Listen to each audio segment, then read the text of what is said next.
I know this isn't going to resonate with very many, but for who it does resonate with, I think it might be a good little chunk of information. So I'm 44 now.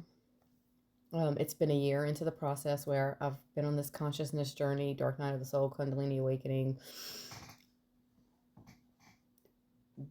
Right. And I've also had a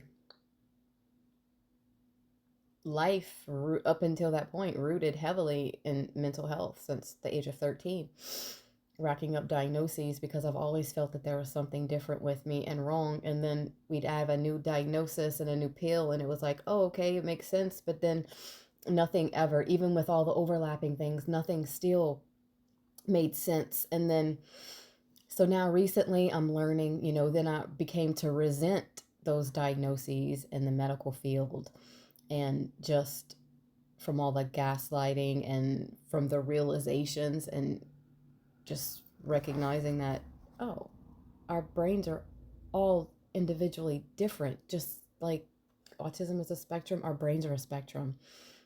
And that's the design of us, because we're meant to use our creativity and our minds and our quirkiness and our weirdness, because where that leads us is where we are most needed and useful in the world, not where the money takes us. Being put into school at the age of 3, shutting off that creative right side of the brain, and you're now left analytical, science, math. If you can't see it, taste it, touch it, smell it, it doesn't exist. And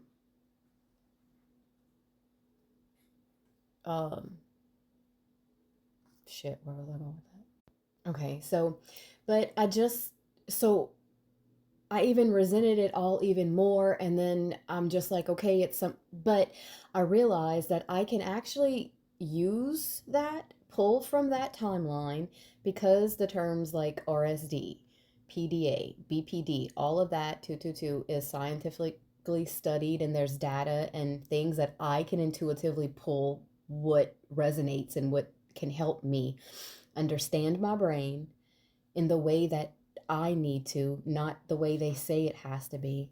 And that, so for instance, my son, I just got triggered with my son, and before I would have lashed out and screamed and just snapped like my mom did, because that's what my mom did. We pushed her and pushed her and pushed her because of her empathy, and we'd walk all over her, and then she'd just snap and blow up huge.